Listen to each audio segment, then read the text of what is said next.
Good evening and welcome to the British Library and welcome to those joining us online as well. I'm Chris Scobie, Curator of Music Manuscripts and Archives here, and I'm here now just to give a very, very quick introduction to this event. An event marking 200 years since the UK premiere of Beethoven's Ninth Symphony. We're marking this, as you'll probably know, because the symphony was commissioned by the Philharmonic Society here in London, an organisation that continues amazing and really important work today as the Royal Philharmonic Society. So we're delighted that the RPS chose to celebrate this big moment in their history and in the history of music here at the British Library. It seems especially appropriate because the RPS archive also resides here. It was acquired in 2002 and it's an archive containing 271 volumes of manuscript scores, including the manuscript of the Ninth that Beethoven sent here to London. And alongside another 146 volumes of letters, papers, financial ledgers, minute books, all sorts of things. The archive played a starring role in our 2021-22 Beethoven exhibition, thrillingly detailing the lead up to 22 minutes past 10 on the evening of 21st of March 1825. When the opening bars of Beethoven's New Symphony were first heard in the UK. So we're going to hear more about all of that now and what happened next. But before I hand over, just thank you very much to our friends at the RPS for putting this event together and to colleagues in the BL Events team as well.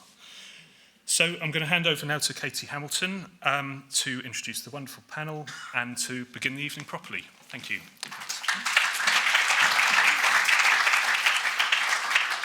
Thank you very much, Chris. As Chris has already hinted, we're talking about a piece here that provided the anthem of Europe that was performed by Leonard Bernstein at the fall of the Berlin Wall, is sung in remembrance of the Japanese 2011 tsunami every December. In the middle of the pandemic in April 2020, the 165 members of the National Youth Orchestra stood on their doorsteps and opened their windows and played it to anybody who needed to hear it during the pandemic. It's been arranged, rearranged, and even, and you can listen to this online, don't do it without having a glass of wine by your side, manipulated by a Norwegian sound artist to last for exactly 24 hours, which means each movement takes about 5.5 hours or more to play. And of course, you were listening to it when you came in this evening. It's Beethoven's Ninth Symphony, which celebrates its 200th birthday of performances in the UK today, commissioned by the RPS, or the Philharmonic Society as it then was. And you may know that in addition to this evening's event, the RPS also organised for 4 singers to sing An die Freude at the NatWest Bank, which now stands on the site of the first performance this afternoon. Do check out their Instagram feed to see them in action performing there. Now, there's a lot to say about this piece, major understatement, not least how much has already been said about this piece.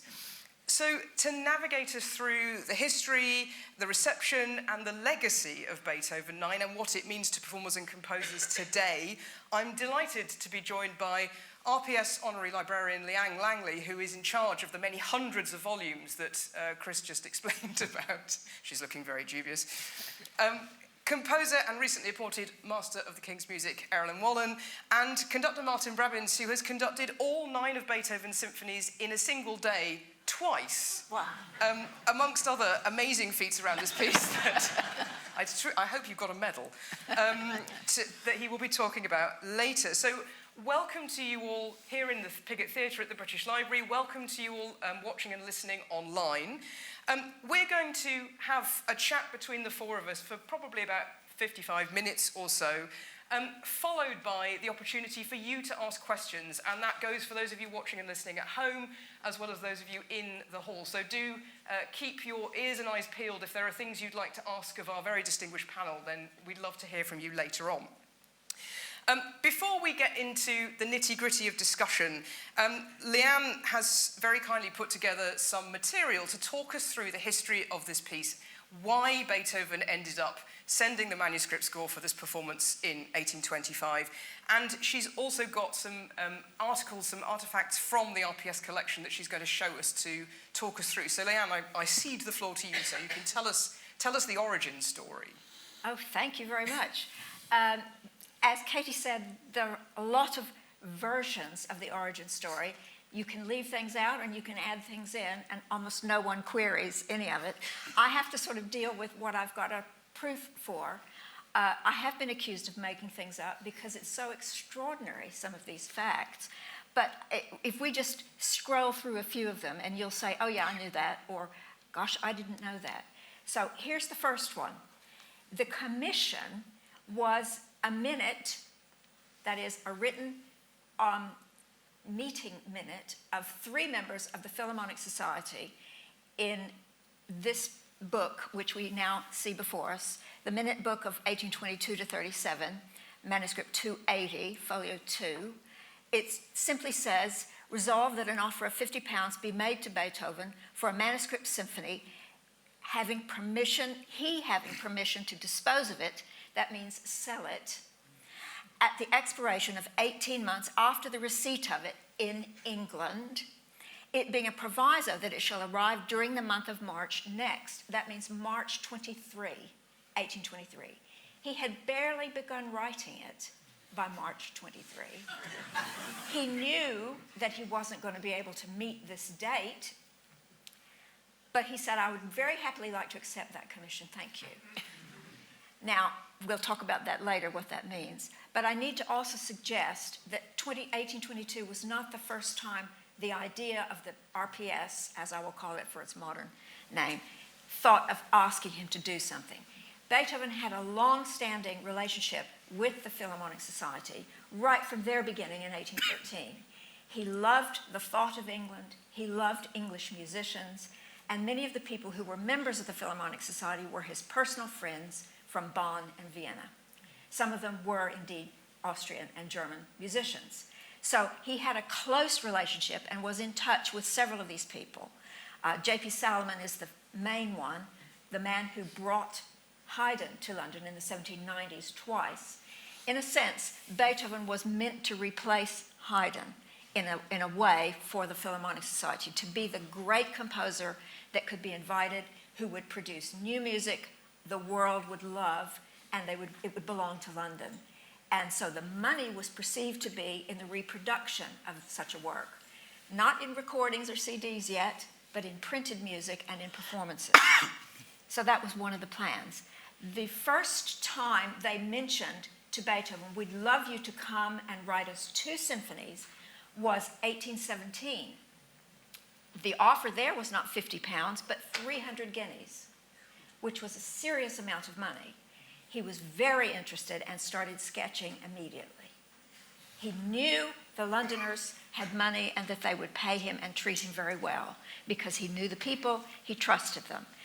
There is minute evidence, I haven't seen it all myself, but I know people who have, to track his notation of sketch ideas in a multitude of sketchbooks that have been put together, and you can date those related to these commissions from London.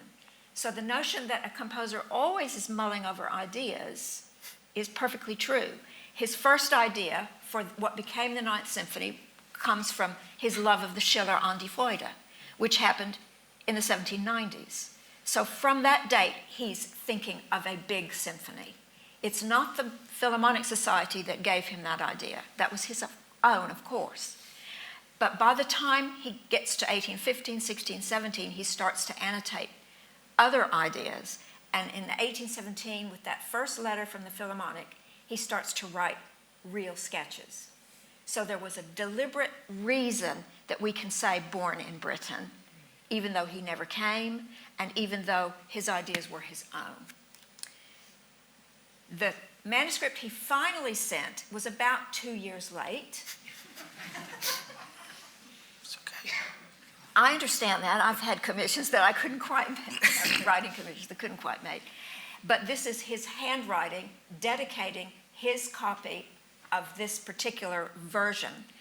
This is a version that had been through a first performance, which he didn't tell them about. The first performance was given in Vienna in 1824 at the Kärntner Theater. They didn't know that at the time, but they soon read about it in the papers. But he used the benefit of that first performance and what he learned from it, because he was present and he did hear some of it. He stood on the stage. He corrected the score that this copyist made, and he had a new copy made, the one he sent to London. And on the opening page, he wrote, Große Symphony, very big, very large, written for the Philharmonische Gesellschaft in London, Beethoven's dedication to the Philharmonic Society of the completed symphony sent to us. And he posted it, or he had it delivered, hand-delivered, in mid-1824. It only arrived in December of 1824. That's why I say it was 2 years late. So by the time they get this big thing, it's over 500 pages long. It has a number of very odd characteristics. They were expecting a 30-minute work for 60 players. Boy, were they surprised. The opening page shows you'll be familiar with the low grumblings in the strings, this sort of almost creation sound of Joseph Haydn. This is a copyist manuscript from Vienna, but it is the London copy, the copy intended for London, and this is the one that's in the BL. This is the letter from the hired English copyist who was to make parts for all the players from the original manuscript he sent. That was a task. He worked very hard, very quickly, because this thing arrived in London late December 24, and the idea was to play it in March 25. So all the parts had to be made, all the players and singers had to be hired, the plan had to be concocted, and they had no idea exactly what they were doing. But nevertheless, this copyist was so impressed with the music. He said, it's the longest and most difficult thing I ever copied, yet the most beautiful composition. He could tell as he wrote.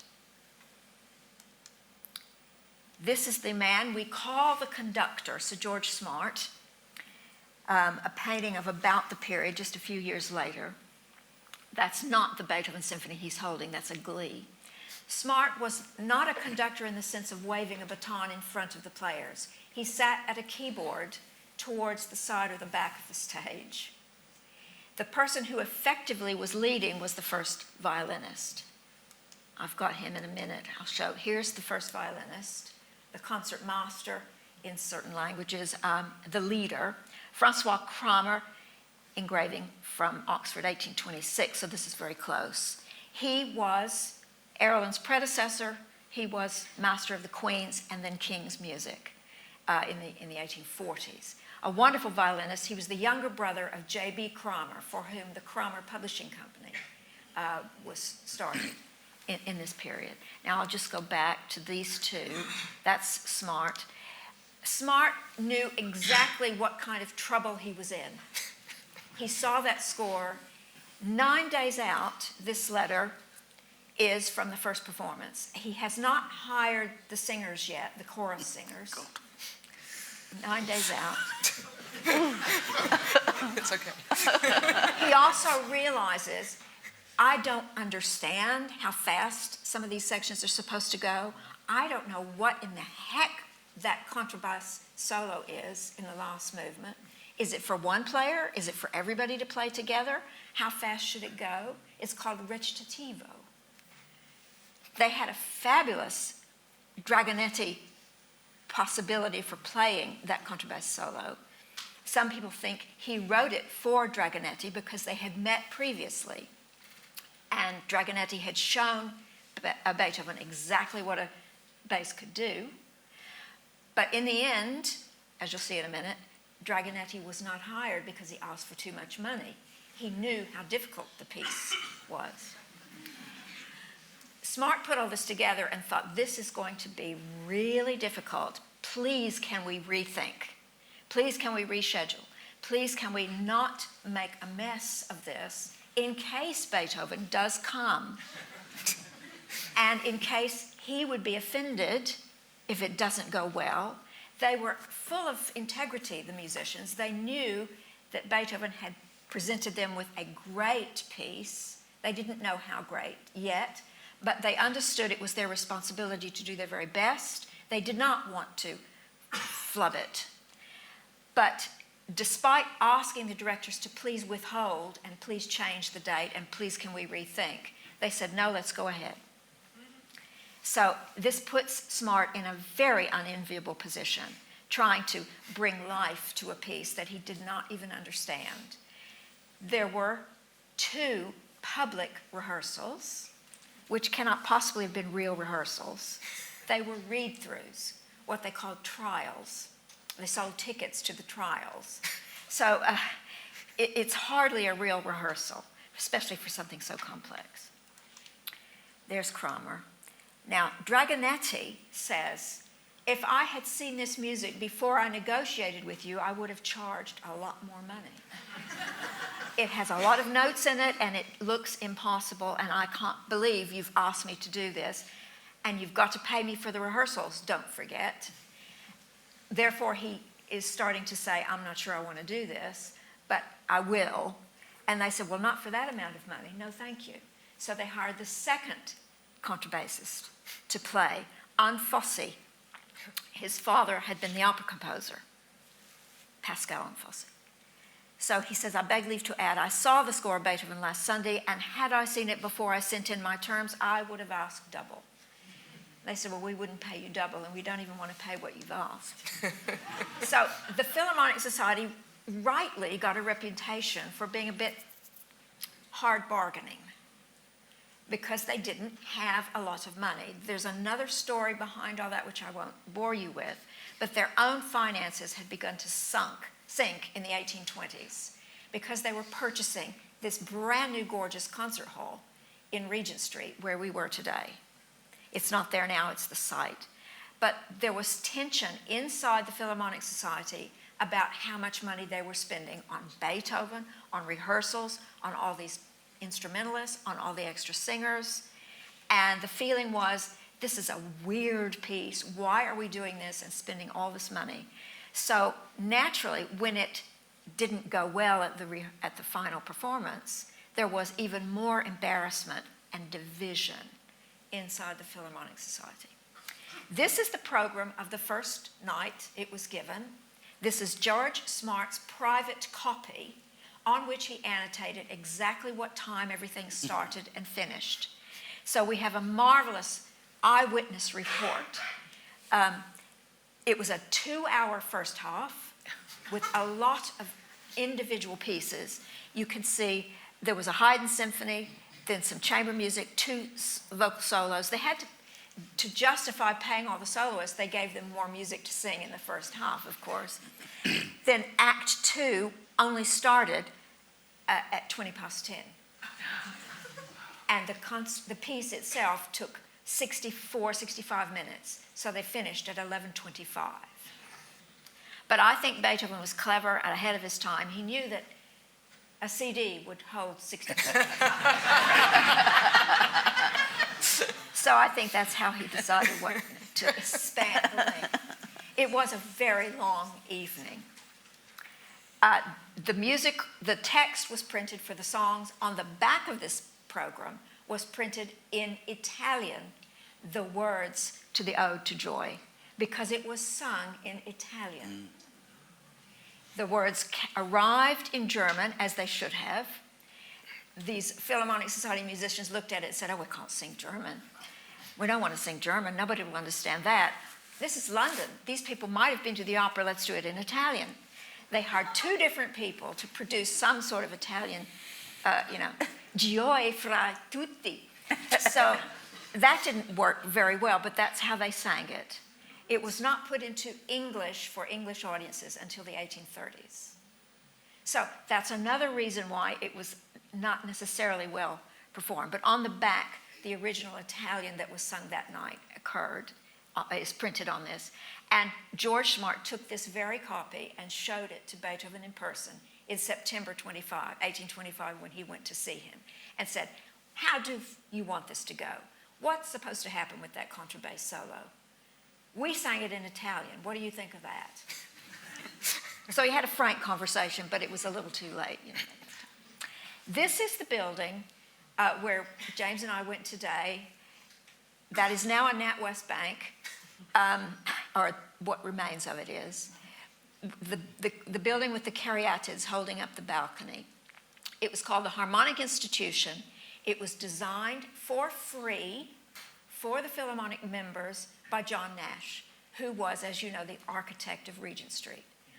So the Crown helped purchase the land and paid a fee to Nash to help everybody on the street create the street. The clients of Nash for this building were the Philharmonic Society. That is the reason they set themselves up, because the hope was, if we have a beautiful building in which we can do nothing but fine music, orchestral concerts on a regular basis with the finest musicians we can get, new music, always new music, we'd love to start our own society on that basis. So 30 people signed up, put their money on the table, and purchased the right to basically have an investment in what is now some of the highest real estate in the world, Regent Street. And this was to be a new thoroughfare for trade, industry, commerce, and culture, all in one place. Putting this building there brought serious orchestral music into the mindset of middle-class people who were shopping, going to galleries, going to churches. The Opera House was at the bottom of the street. All Souls was at the top.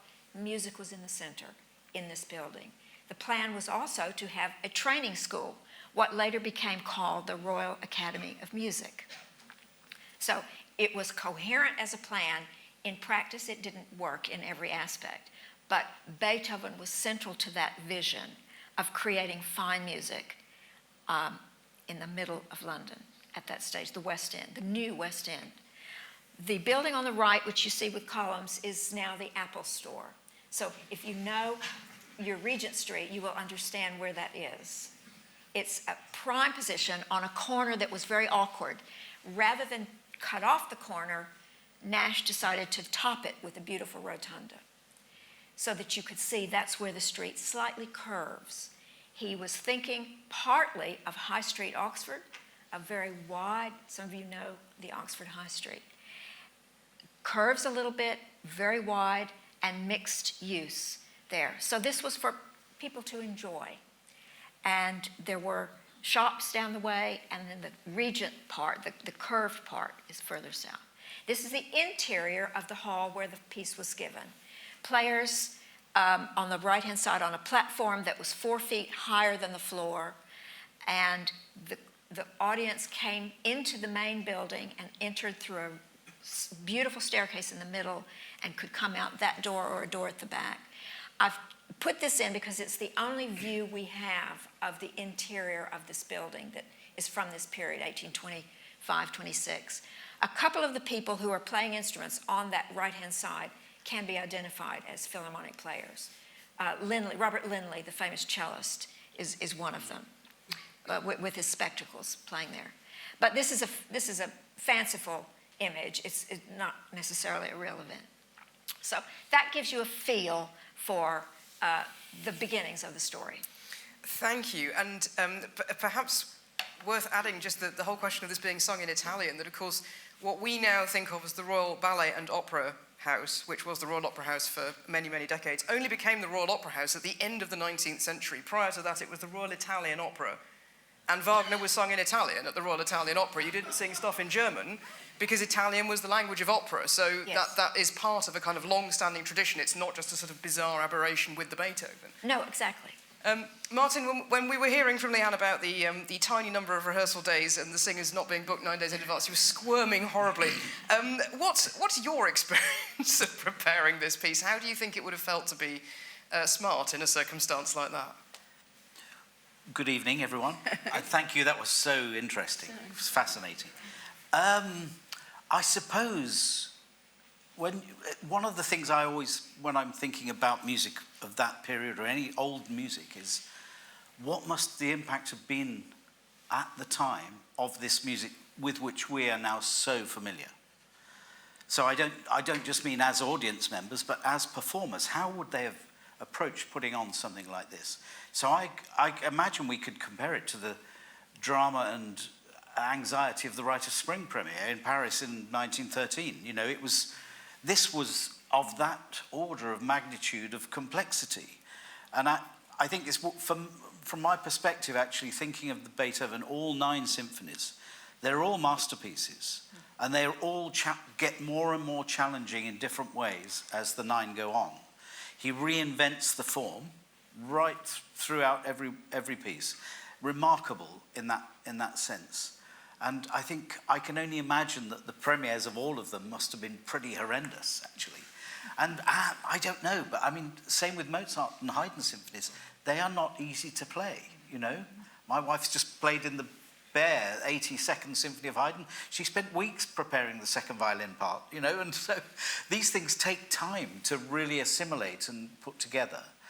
And the thought of it not having a conductor. I mean, I know we are completely indispensable. We're so important, you know, our role is so important. But trying to bring something like that together without having a central person to kind of galvanize and guide would have been tricky. I mean, going back to my first Beethoven-a-thon experience, which was in the Cheltenham Festival 20 years ago, probably. And actually, it was with the Salomon Orchestra, named after Mr. Salomon, who brought Haydn here. An amateur orchestra. You could only do all 9 Beethoven symphonies in a day with amateurs. They're crazy enough. Professional orchestra would never, I mean, quite rightly, it's physically and mentally incredibly taxing. But I do remember when we did the first version in Cheltenham, we didn't have time to rehearse the chorus with the orchestra. And the chorus master was having kittens. But actually, you know, 180 years after the premiere of Beethoven 9, it was perfectly possible just to get on stage with the orchestra who we'd had a little bit of rehearsal with, and with the chorus I'd rehearsed, but we hadn't put it together, and it was fine. But that's with the benefit of years and years of a performance tradition building. So I imagine, I mean, I would have loved to have been a fly on the wall at most premieres of most pieces, because they would have been not what we understand them to be now. And I'm sure, Erilyn, you will have had, you know, hands-on living experiences of that as a composer. And sitting here, I'm thinking about, you know, there would have been mistakes in the part. There would have been, but, you know, because that's what happens when things are copied by hand. And discrepancies, maybe an extra bar, a bar in the violin part, and then a bar missing something. Because that's what happens. It happens not only with handwritten. No. Even absolutely. And if you've ever seen the manuscript of this, it's virtually illegible.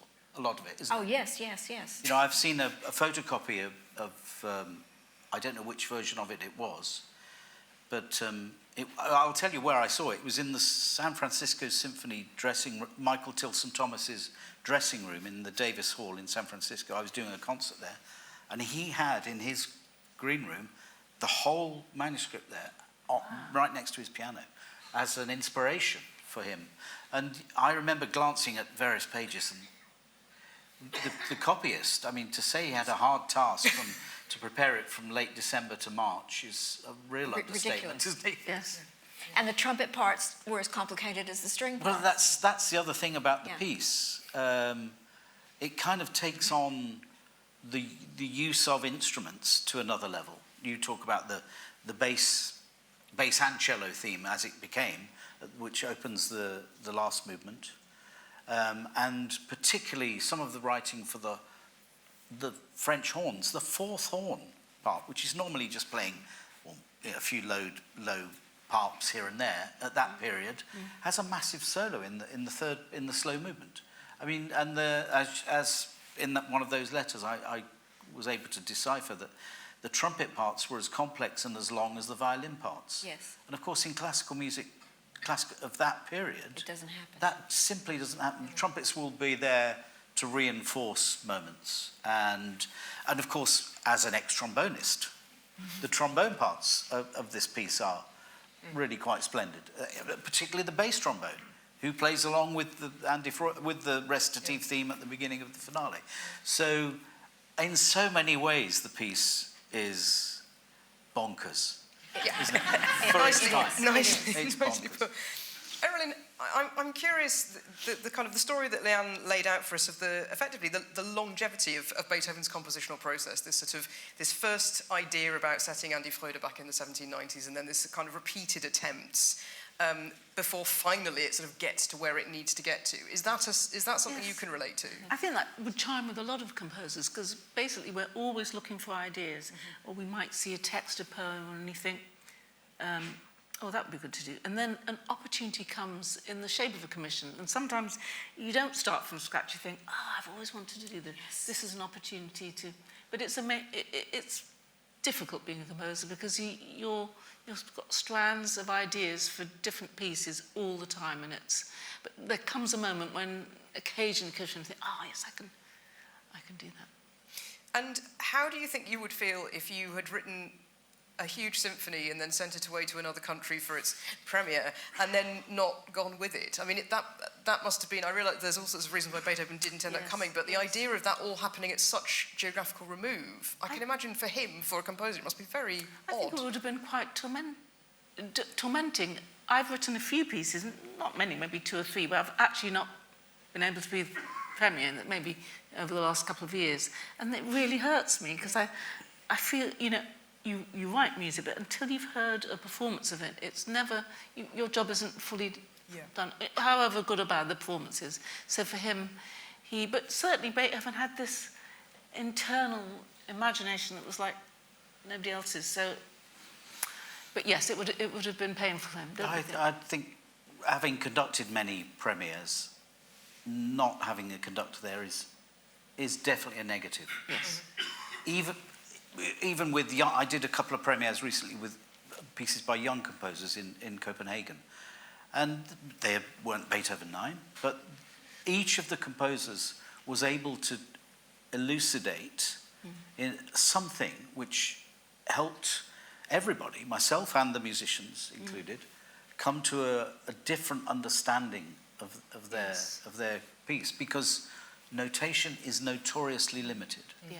And you make mistakes, composers make mistakes, Beethoven would make mistakes. Well, with miscalculation. Yeah, accents and dynamics, getting the balance right would have been a thing, so... Yes, and as Leanne says, the fact that Smart doesn't get to have that conversation with him about tempo, about shaping, until months and months after he's had to run through this kind of marathon couple of weeks of putting on the first British performance. I think Beethoven, we don't know, I'm only reading in.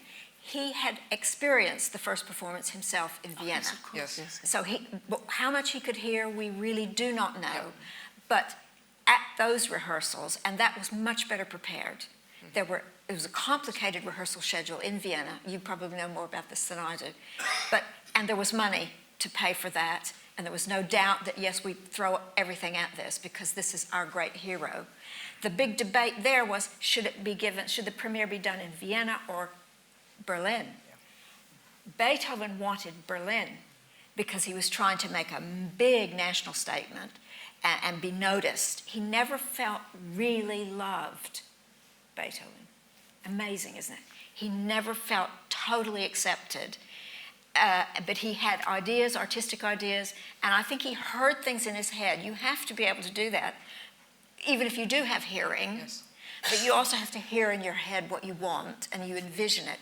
And he was at this rehearsal with Michael Umlauf, who was doing the conducting part in Vienna, and Umlauf told the players, well, he's here and he's going to be beating what he wants. Don't follow him, follow me. And they let him do it. They let him be there. And he thought everybody was following him, but he didn't know, evidently. And even when there was applause at the very end and the place rose to its feet, he was still looking at the players. It was the contralto who came to him and said, look, they're applauding for you. They had to physically turn him around. So he must have experienced some feeling of this has gone okay. It's amazing to think that things don't change, do they? Vienna and Berlin had lots of money to put on lots of rehearsals. Yes. But So I mean, that is a serious point, of course, but what's always really interesting, because Mr. Smart had to go and ask about tempos. Yes. Because Beethoven adds metronome marks to all his symphonies have metronome marks, which were added at some point later. After they were written. And there's a huge debate, of course, because what's his name? Norman Delmar's son, Jonathan Delmar, did a wonderful new edition for Bärenreiter of all the symphonies. And then, of course, everybody then had to record them with these metronome marks that were supposed to be authentic. No one's really sure. And no two performances will be the same tempos. And Beethoven, I'm sure, will have heard what the musicians were if he could have heard it, what the musicians were offering, and would have said, no, that's too fast or too slow. The metronome marks are mere guidelines. Yes. So poor Mr. Smart, he had the guidelines, but he had no idea what the composer really wanted. Do you use metronome marks, Erin? I do. And that's another thing I want to say. We sort of can't help it, but we always think things faster than they would go. And then the other crucial thing is that different acoustics mean you take tempi different. Yes. So, it's a real thing, Yeah. And we do worry about it. And I'll sit down and think, right, that is right. Even making allowances that we think things fast, but still it can change, because the weight of sound, the reality of the sound, has to go slower than in our heads when everything's nimble. Which is, of course, another reason why being at a rehearsal is so crucial, Yes. so that your sense and matching, as you say, the acoustic properties of the space. And of course, it wouldn't have been the same in London as it was in a theatre, in 2,000-seater theatre in Vienna. Yeah. I mean, one of the things that perhaps is also worth just saying about this whole Vienna-Berlin question is that there is a strong PR and patriotism route going on here in Vienna around the premiere. So Beethoven says he wants it in Berlin. The Viennese, who love him, all rally around and say, no, you must have it here. It belongs to the Viennese. You are prized here more than anybody else. And the way that they phrase this, because there's an open letter that's published in a Viennese journal, is basically to make the point that Beethoven is the most important composer of the day in Vienna, and that he must feel terrible about the fact that he's being ousted in the popular imagination by Italian clangor and modern charlatanism. And they mean Rossini. Right? So Rossini has come to Vienna, has had enormous success. In fact, the year that Beethoven's Ninth Symphony is premiered in this country, Rossini's Barber of Seville is given its first performance in the USA by a touring opera company. He is a global phenomenon in a way that Beethoven never is. Right. And so the fact that Beethoven writes the symphony, the fact that Vienna gets to give the first performance, the fact that it sets a Schiller text, that this Schiller text has been very cunningly reworked by Schiller, because it's originally a revolutionary French, kind of pro-French Revolution text. And then the terror happens, and Schiller changes some lines and takes out the bit about beggars becoming, rising up the social ranks, because that has resulted in the most extraordinary bloodshed in France, and puts in the line, alle Menschen werden Brüder, all men will become brothers. It becomes this universal text. So there's this very interesting slippage that happens even during Beethoven's lifetime between this being an Austro-German patriotic piece and a universal piece, which is also the language that this Viennese open letter uses. The music of Beethoven belongs, of course, to all humanity, but particularly Vienna. And that's why we should have the first performance. Martin, you were saying when we were talking earlier that you have conducted Beethoven 9 around the world. I'm curious to know whether or not you notice different reactions if you've performed it a long way from Western Europe, or to audiences who are more or less familiar with it. Yeah, I've done it here in my Beethoven-a-thon madnesses, and twice in rather more exotic places. So you mentioned earlier that it's like the Messiah, Handel's Messiah in Japan. Every orchestra performs it around Christmas time. And I did a few performances in Nagoya when I was chief conductor there. And it's one of the most vivid memories of the project was, so I had a rehearsal with piano and chorus.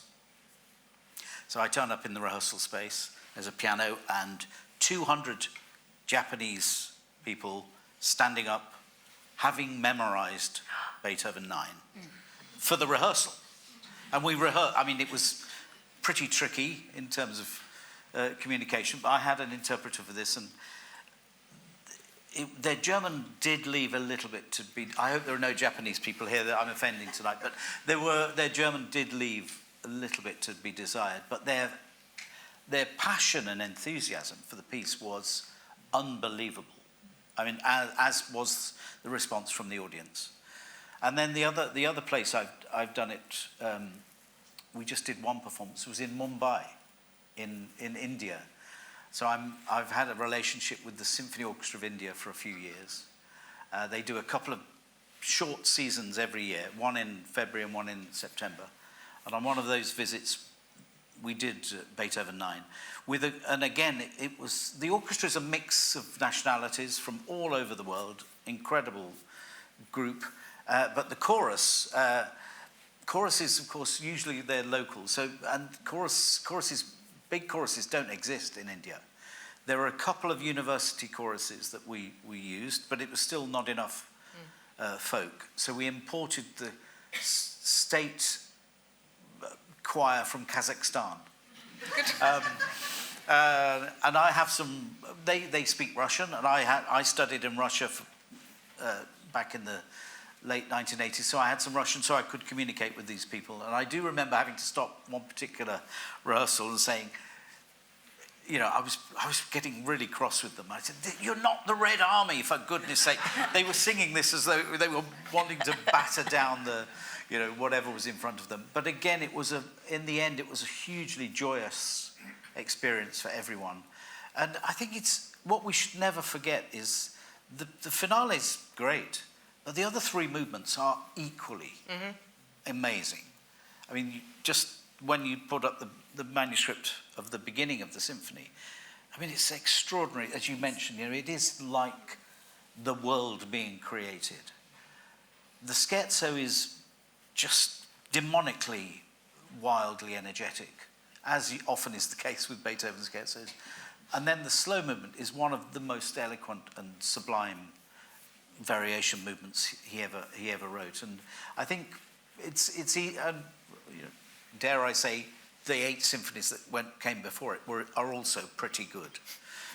He's of all the composers I have to conduct, he's the one that terrifies me the most, because there's a kind of air of perfection about what the music is saying, and how a mere me could, you know, make that work and come to life is quite daunting.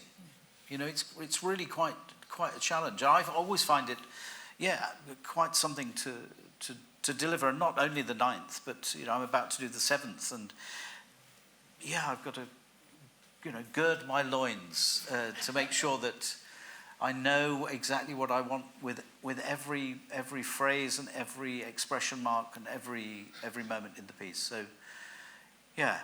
But I do remember Mumbai and Nagoya Beethoven 9s with great joy. It's interesting that when Beethoven was putting the small number of rehearsals that were actually rehearsals that he got to have in Vienna, the soloists, the vocalists, begged him to change some of the vocal writing because it's incredibly awkward and too high. Too high to be kind of sustained at that pitch. And he was completely intractable. He was totally unwilling to change the parts. And I'm curious, Erilyn, have you ever been totally intractable in a performance? I mean, I suppose I'm thinking... Depends how much. A lot of... But, you know, because we I think mostly we have an image of a composer who works effectively with rather than against. And Beethoven is somebody who so often gets kind of caricatured, actually, as someone who will not engage with the practicalities and is therefore somehow better for the fact that he won't engage with the practicalities. Whereas actually, these things can only work as a collaborative effort in one way or another. And of course, then it's about the power balance of a given moment or time or group of people.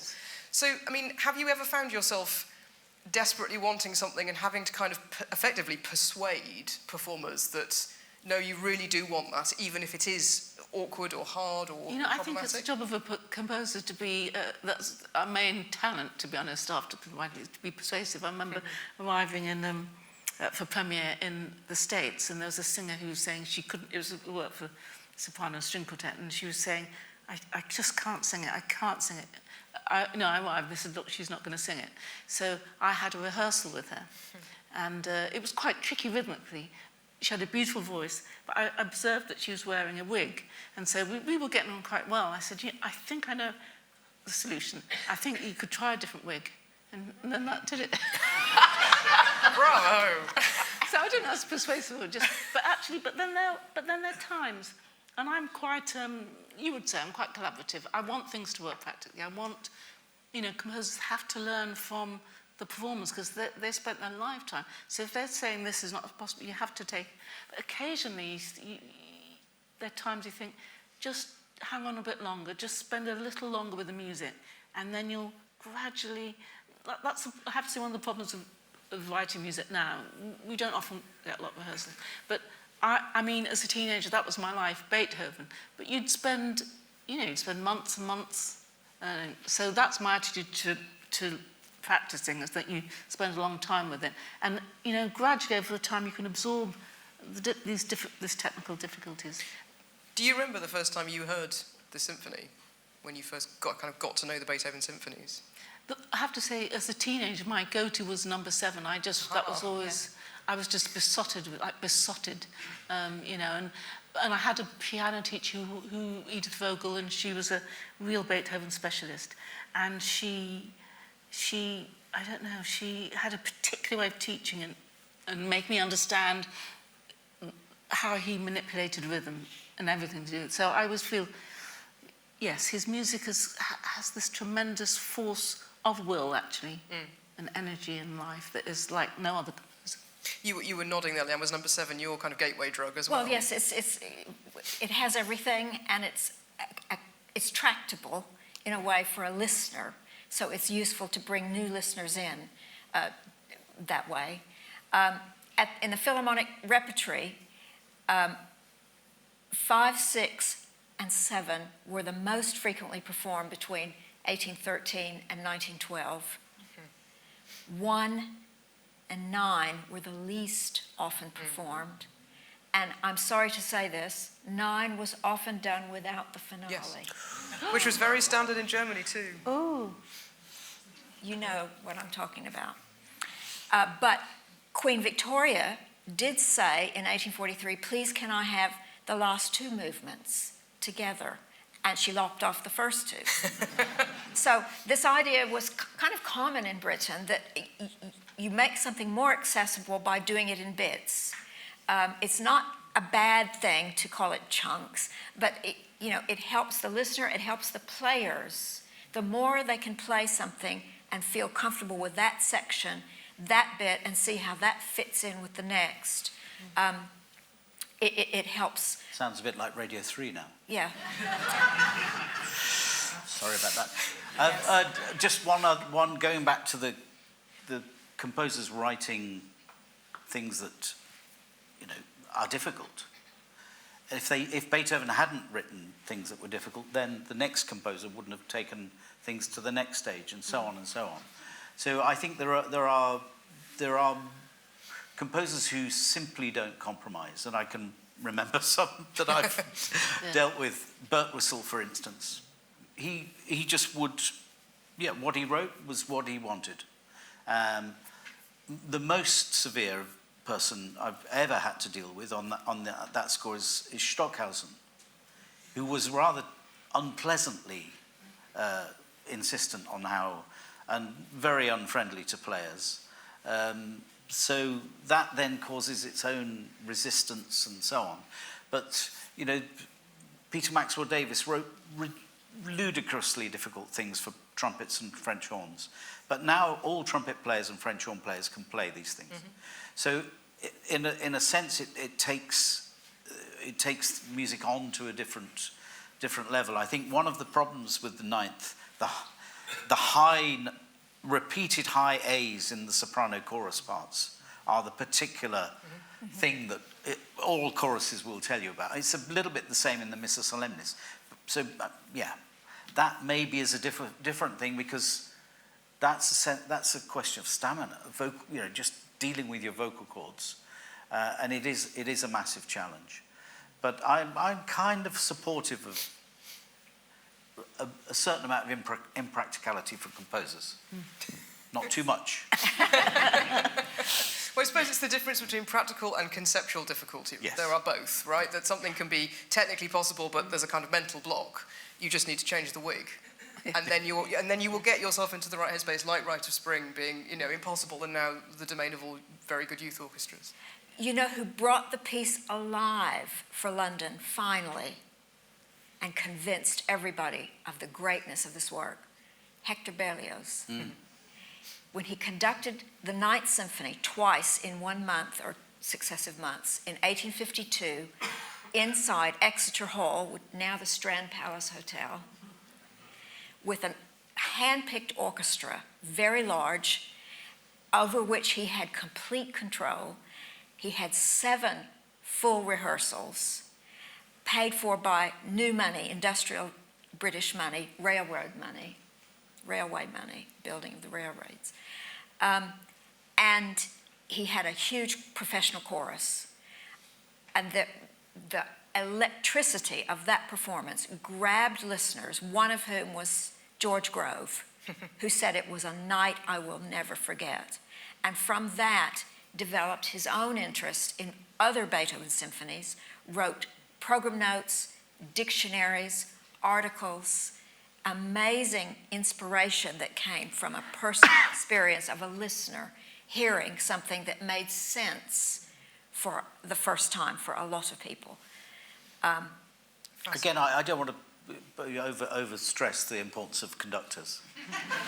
But, I mean, around the time when this was written, conductors didn't really exist in the way that we know them now. Yes.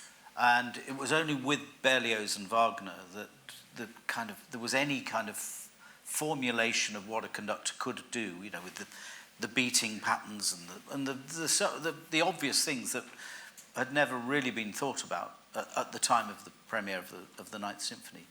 So I'm not at all surprised. And I mean, Berlioz himself, being such a radical, he reinvented what orchestras could do and had this extraordinary imagination. Tone color. Yeah, absolutely. So I can imagine he would have been just the guy for that. And committed to the Beethoven score. And not accepting sloppiness. No. And it's something about management of rehearsal time and management of all the different competing forces that have to work. And he was a gentleman at the same time. He didn't have to scream at people to get what he wanted. Interesting that, of course, clearly from what you've just said, that the time and the space and indeed the quality of the ensemble that he had came because there was money. Yes. Now, to kind of, partly to bring us back to the whole question of the society itself and what the society is there for, the reason that this commission existed in the first place, much as if Beethoven had, taken the blue door rather than the red door and ended up getting the 300 guineas and the other symphonies several years earlier, that money was presumably available as a result of the society's memberships putting together the cash to mean that they could write him the cheque for the symphony. Is that how the finance worked? Yes, to be a member of the society, you paid a regular annual fee, and not everybody or anybody could be a member at that stage, in that period of time. It wasn't exactly a fully public concert. You couldn't just roll up and buy a ticket.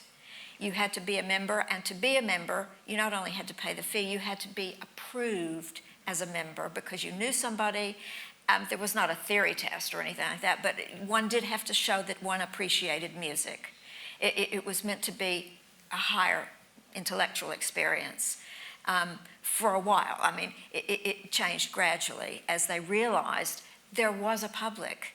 And as more orchestras began to put on periodic series, and as players got better, mind you, a lot of the same players appeared in different people's concerts. So as players get better, they then get a reputation. Oh, I want him for my series. So in this early period of time, this sort of 1820s, Philharmonic was the only show in town. it changes, and London absolutely blossoms as a place. I mean, what other European capital had 4 symphony orchestras before 1914? Mm-hmm. 4. And that includes the Queen's Hall, but also, several others. And how is the society, how did it change over the 19th and into the 20th century? At what point did membership become a kind of a broader thing? And did they carry on commissioning? Yes, they did carry on commissioning. I mean, you know of Mendelssohn, you know of Saint-Saëns, you know of Shostakovich, you know of James can reel them off. I think there's an article today in Gramophone, is that right? That describes 10 of our best commissions and their history and their origin and their premieres, right up until the modern day. We're still commissioning. So young composers, other kinds of composers. So it's a current fixation that Philharmonic Society people have that we need more new music, more new music, more new music. We don't fall back on just everything that once was. In Beethoven's day, he was not classic. He was not old. He was alive and brand new and challenging. Even Haydn wasn't old and classic. And these composers drop in and out of repertory and they come back again as well. So, can I ask a little question, which has been bothering me, is that clearly that was a breach of contract to give the premiere. You'd get entailed on top of that now, but maybe that wasn't written in there. It's not written down who shall have the first performance. It may be, they learned, didn't they? The next time they said, and we reserve the right of first performance. But technically, it could be considered a breach because it was supposed to be theirs for 18 months. But when you do a public performance, you are publishing the music. And that was forbidden by that phrase, if you read it that way. But I think all along, he had, this is my personal opinion, I believe he was told secretly, particularly by Ries, don't let the London players give the first performance. You keep control of it in Vienna. And it was not because he didn't trust the London players, it's because he knew about this tension in the society. Mm-hmm. He had lost himself, Ries, Ferdinand Ries, hundreds of pounds. So had Smart, so had Charles Neate. They had given their money to this building project that was just going down the tubes. The money was just draining away. Some of them stuck with it, and they published more music. They published Beethoven's Hammerklavier Sonata in a form that was approved by Beethoven with corrections that did not make it in the Viennese edition. That was because of Ries. So there was constant dealing back and forth. Beethoven understood that the English were going to be careful with his music, but he didn't understand that they needed time. He clearly forgot or deliberately did not let them have the premiere. I think he all along intended for it to be in Vienna. Martin, you mentioned earlier on, this business of both, we heard, both Vienna and Berlin got plenty of cash to be able to rehearse and have good performances. The kind of the society model of having subscribers to put together a package of cash, which means it is possible to commission new music or organise a performance project, that is presumably still a very important part of the way that musical culture works, in this country and elsewhere. Yeah, I mean, it's got to be, hasn't it? I mean, we need private support. And of course, then there are lots of individual benefactors. A composer friend of mine has somebody who kind of pays for his commissions and pays for recordings. So anyone out there's plenty of composers who need your support. I mean, it's a tough time for creativity at the moment. And the society does an amazing job commissioning and promoting and supporting and just saying that music is such a great thing with the awards recently, and the great profile that has in the public consciousness, I think is hugely, hugely important.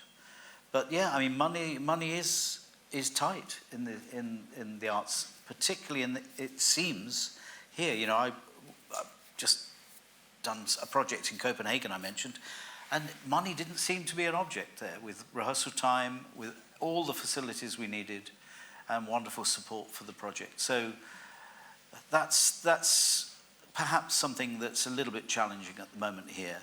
One thing that is not a problem, though, is the standard of the musicians in this country. And maybe even Beethoven was aware of that. The speed with which British musicians assimilate both new and old ideas in music is absolutely astonishing. And maybe it works against their best interests, because people know things can be put together on a day's rehearsal, rather than perhaps on the continent it would be 2 or 3 days. But yeah, we live with what we live with, and always try and, musicians are always striving for one thing, and that is to do the best possible job that they can. And yeah, it's always been the case, and I dare say it'll continue. Erin, you were nodding a lot there. You Yes. agree with the sentiment? Yes, definitely. We have great players here, don't we? And the thing that is happening more, I think, that groups are coming together. Say, for example, commission consortiums can happen in several different countries, and that's a great way for a new piece, because then it reaches a wider audience. Yes, so that you don't have the premiere problem and then no second performance as well. Yes. And yes, I suppose in a funny sort of way, Beethoven managed the international link-up without technically following the rules of his own contract. We have some time for some questions from our audience. So I'm going to pick up my other tablet for questions from online members. But in the meantime, whilst I'm looking at this, is there anybody here immediately who would like to throw a hand in the air and ask a question? Oh, thank you. To any of our panellists, or all of them? We've obviously answered all their I was going to questions say, already. a hand at the front. There's a gentleman with a microphone just going to come down and hand it to you so that you can be heard.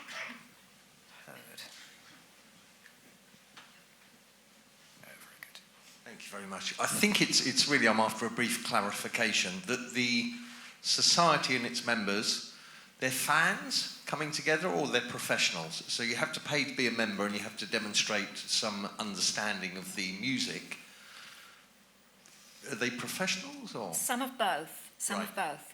In the early days, they were mostly professionals, but not necessarily players. Some of them were singers, some of them were teachers, some of them were professional music critics. So they were knowledgeable and had clout and were interested in the buy-in of the property on Regent Street, and the buy-in Right. of establishing an institution that would be, they were going to maintain entrance to the profession. It was almost like a guild in some senses in the beginning. Later, anybody could become a member, and nowadays, of course, we'll take anybody. And back then, the 50 quid, that's money that the society had, or they said, who wants to chip in for Beethoven? Money that the society had. Money that the society had. Through their pooling of their own fees, but also some of that money had been invested, and I don't think they were hiring out players and taking the money in a pot like that. It wasn't like that. But they started out with rather a lot of money and a great asset in their building, and they earned money when they hired out the rooms. So there was some real estate going back and forth. But once that building burned down in 1830, did I say that? No, one of many I left buildings, that out. important buildings to burn down within a few years. That gorgeous concert hall, the Argyle Rooms, burned in 1830, and it was insured for £15,000. It was then mortgaged, the debt and everything. To make a long story short, the musicians who put their own money in it never owned an effective, productive share, because the costs rose. It was very badly managed, I can say that.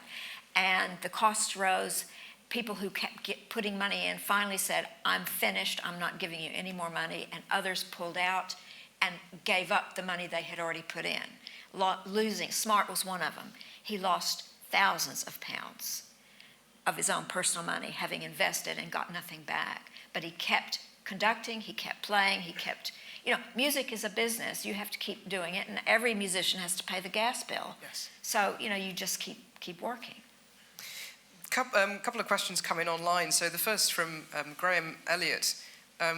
Martin, perhaps this is one for you, actually. So leaving aside the paucity of preparation in London, did differences in playing and singing styles compared with Germanic countries possibly cause the performance to sound significantly different in London from the Viennese premiere? And should we assume that the Beethoven may have been aware of any differences that, and you know, obviously there are differences in approach and playing style still, but that he perhaps may or may not have anticipated that certain things would be harder in one place than another? That I can't imagine he would have had. He didn't visit. No, he would have heard of the reputation of British musicians, which was high. The playing style was high. What he was being told, I think, by Rees was these people can't manage a bus ticket. Yeah, you know, yeah. So I think Rees was disappointed. He's one of the ones who lost a lot of money because of this mismanagement of the hall and of the money of how. Some simple example would be the builders were paid off all the money that had been set aside before the building was half finished. Mm-hmm. Rookie error. That's not smart. You know, don't ever do that. No. And Nash, they had to hire in new builders, and they charged it back to the Philharmonic Society. I mean, it was that kind of thing. Yep. Some of it could be called miscommunication. Some of it could be called bad judgment. Yep. Some of it be called, you know, I don't want to make excuses. It didn't go well. No. But I think the symphony also was a completely different type of example of a huge challenge that wasn't managed very well because there wasn't time. Yeah. But they always tried to recoup. They always went back. Smart went to Beethoven. They paid Beethoven an extra £100 on his deathbed, which he said, please, and they rushed it to him. The Philharmonic Society responded to him every time he asked. And so they didn't have to. Yeah. So I think we were honorable in that sense. There's a question that's come in that is going to be, I think you're all going to take a moment to answer it because it's an interesting question. But before we get to that, any other questions in the room to come to next? There's a question down the front here. There's a microphone on the way.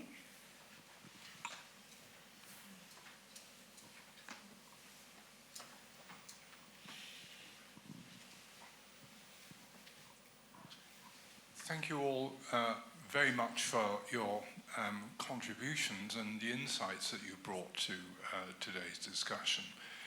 One thought that was going through my mind when you were talking about the quality of consistency of playing is that is it not true that by the early 20th century there was an issue about the regular practice of sending deputies to, so that a conductor could not count on seeing the same faces in his orchestra on the night of the performance. And indeed, they may be faces that under no circumstances would he have paid to play the performance. Am I exaggerating? But I think this was a problem, and if memory serves, it was actually the role of the BBC Symphony Orchestra and how that was organised that helped to really marginalise that practice. But you might wish to disagree with all of that. No, I agree. Yeah. But even before the BBC, which was funded by license fees, not the private money of individual people, just the players. Edgar Speyer, who once he owned the Queen's Hall Orchestra, said, we will have no more deputies in 1902. So the Queen's Hall set the model for the BBC, the Queen's Hall Orchestra at that date under the ownership and management of Speyer, who's putting his own private money. Speyer also ran the London Underground and pulled together. So talk about good management, good sense, knowledge of serving the public, and he turned the Queen's Hall into a machine that worked brilliantly for how many rehearsals you need. He's the one who brought Strauss, and you have to have a lot of rehearsals for Strauss. He's the one who said to Henry Wood, Henry, let's go to Europe and let's bring back Debussy. Henry, let's go and get, the sky was the limit where there was private money in that sense. BBC was a different funding model. But yes, deputies was definitely a problem right through the 19th century. Interesting also how, we already mentioned railway money, the kind of the connections right through the 19th century. This happens a great deal, connections between the setting up of major opera houses and organisations in New York are the same people that set up all of the railways around New York as well. This is where the money is. And it's all about transport and connection. You need the new money, and these industries that have a very, very kind of long life, as you say, if you can organise stuff well, then it really, that's how you get the golden ticket. All right, look, Jason Chambers has asked, take a deep breath, everyone. Do the panellists have a favourite performance of the piece, live, or a favourite recording? And what are your reasons? Gosh. That's easy. Oh, okay, it's easy. It's easy for Martin. Good. It was my own performance. Not because it was me, but because in the second Beethoven-a-thon, which was in the Queen Elizabeth Hall, the journey through the day was so extraordinary. So we started about 11 in the morning, we finished about 9:30. The energy that built through the day and the commitment of everybody in the hall. And by the end of the day, we had a completely full Queen Elizabeth Hall. And knowing we were doing this for charity, we were raising money for a couple of incredibly important charities. And we did raise a lot of money by doing it. So I'll just never forget that whole, music's about so many things, but so much came together in that day that, I'm sure Karen, my wife's here, she helped mastermind the whole thing and gave a rose to every player as they came off stage. It's something, music can bring together so many things in such an incredibly powerful way. And probably this piece has done that on more occasions than any other piece. And that's why I remember it. It's not for any personal, you know what I mean, I hope. That's my answer. Excellent. Erin? Well, even though I wasn't there, I'm going to go with you, because the thing about making music, it's that whole bit before, all that preparation. And so all the energy, as you say, and the commitment, that's everything. And the community. Leanne? I don't have a particular favourite. I'm in love with the music, and I don't mind how it's done. I love the piece. Excellent, thank you. I've got one more question on the board here, but anybody else in the room for our next question? A gentleman hand up at the back there. I wondered if the political implications of the piece were understood at the time, and if Beethoven and his supporters had any idea of how the piece would be interpreted in later times. Do you mean the political importance of the poem, and in Vienna or in London? I think in Vienna, probably. Or perhaps in both, actually. But it certainly became a political anthem. But at the time, was it understood in that light remotely, or was it just a piece of poetry that was rousing, if you like? Interrupt me if I talk nonsense, chaps.